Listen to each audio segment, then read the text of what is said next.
کیونکہ اس سے بڑی یونیورسٹی تو اور تھی نہیں نا کوئی.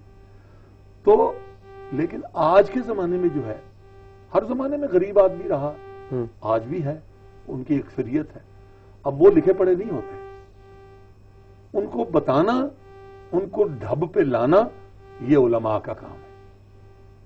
یہ وہ جو ممبر 7ویں دن آپ حضور پاک صلی اللہ علیہ وسلم کے ممبر پر وہاں براجمان ہوتے ہیں اور پوری دنیا کو آپ واعظ و نصیحت کرتے ہیں، یہ آپ کا فرض ہے، بیریئر مقرر کرنا اور شدت سے اس پہ قائم رہنا. لیکن ہمارے ہاں کیا ہوا کہ ہم نے وقت کے ساتھ ساتھ وقت کی زبان بولنی شروع کر دی اور جیسے حالات تھے ویسے بن گئے. تو استحکام یہ تو اللہ کا کرم ہے. اِنَّا لَهُ لَحَافِظُونَ، کلام مجید کے بارے میں خود خدا نے کہہ دیا کہ بھائی اس کو کوئی نہیں تبدیل کر سکتا، اس کا میں خود حافظ، محفوظ رکھنے والا. بے شک. تو اب صاحب کتاب کے بارے میں کیا کہیں گے؟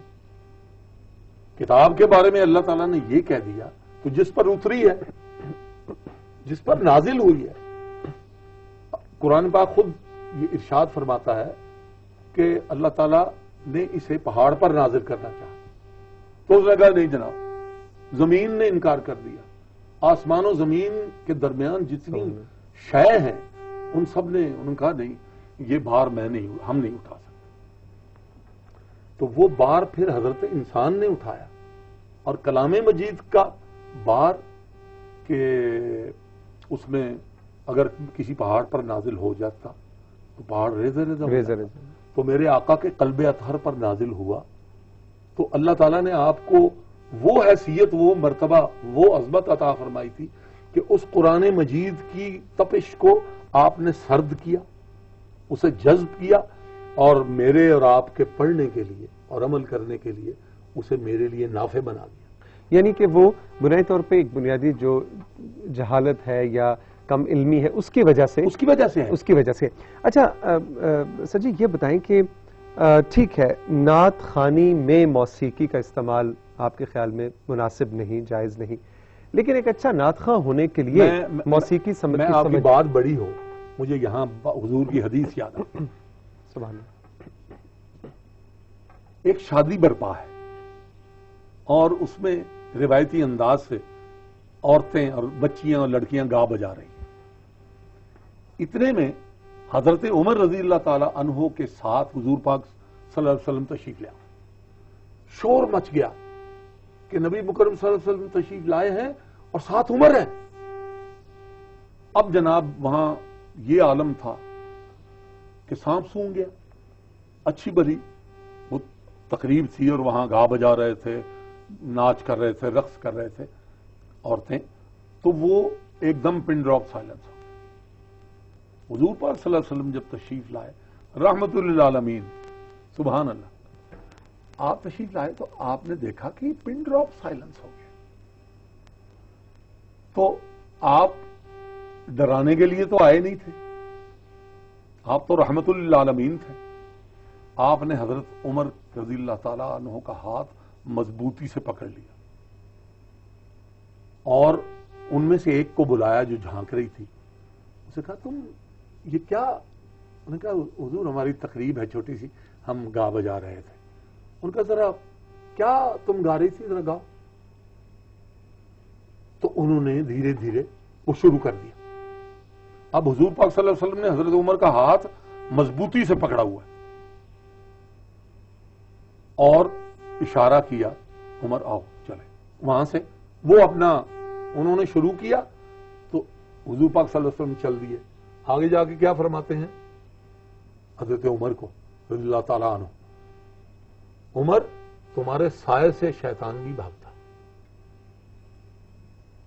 عمر تمہارے سائے سے شیطان بھی بھاگتا. اب اس حدیث مبارکہ سے میں نے جو اخذ کیا وہ کیا، لوگ کیا اخذ کرتے ہیں؟ یہی نا کہ گانا بجانا شیطان کی عادات میں سے ہے. عمر ان کو یہ اپنی تقریب منا رہی ہیں شادی کی، اس میں ہم ڈرانے کے لیے نہیں آئے ہیں. ان کو کرنے دو، تم ادھر آ جاؤ. اور حضرت عمر کو وہ طیش میں سے آئے ہوئے کہ یہ کیا کر رہی ہیں، چپ نہیں ہوئی. لیکن حضرت عمر رضی اللہ تعالیٰ عنہ کو ٹھنڈا کیا حضور پاک صلی اللہ علیہ وسلم. اس کا مطلب موسیقی حرام نہیں، سنیں، ساتھ یہ کہا کہ عمر تمہارے سائے سے شیطان بھاگتا ہے. یعنی مقصد کہنے کا یہ ہے کہ اپنی حدود میں رہتے ہوئے تم جو کچھ مرضی کرو، لیکن don't try to put into your normal life as you live being Muslim. مسلمان کے لیے ضروری نہیں ہے کہ طبلہ سرنگی کے ساتھ وہ کرے تو وہ جبھی وہ اس کے ساتھ چل سکتا ہے. مجھے بتائیے گاتے کتنے لوگ ہیں، کتنے پرسنٹ لوگ؟ بمشکل 10% نہیں ہوں گے. گنگنا تو کافی لوگ ہیں. چلیے 25% لگا لیں. لیکن میرے حساب سے میں خوش الحان شخص، میں نے 66 سال زندگی گزاری ہے، لیکن پرسنٹیج جو خوش الحان بندے کی ہے وہ 100 میں سے 5. یہ میرا سوال بھی کچھ اس سے ملتا جلتا تھا کہ آپ نے کہا نعت خوانی کے اندر موسیقی کی، آرکیسٹرا کی، سازوں کی گنجائش نہیں ہے، مناسب نہیں ہے. لیکن ایک اچھا نعت خواں ہونے کے لیے موسیقی کی سمجھ، سر کی سمجھ کے اس کا سیکھنا. اب یہ آپ نے دوسری بات کی ہے. موسیقی جو ہے اس کو سمجھ لیجئے کہ کائنات میں بکھری ہوئی ہے. کوئل کی کوکو بھی موسیقی ہے، جھرنوں کا گرنا اور رواں ہونا یہ بھی موسیقی ہے، پتے تالیاں بجا رہے ہیں یہ بھی موسیقی ہے، ہوا سنسناتی ہوئی گزر رہی ہے یہ بھی موسیقی ہے. ایک بالٹی میں قطرہ گرتا ہے پانی کا نل میں سے اور وہ سن کی سی آواز پیدا ہوتی ہے، وہ ایک سر بولتا ہے، سن یہ آواز آتی ہے، وہ بھی موسیقی. کائنات میں موسیقی پھیلی ہوئی ہے. اسے حضرت داؤد علیہ السلام کو اس کا وارث بنایا گیا.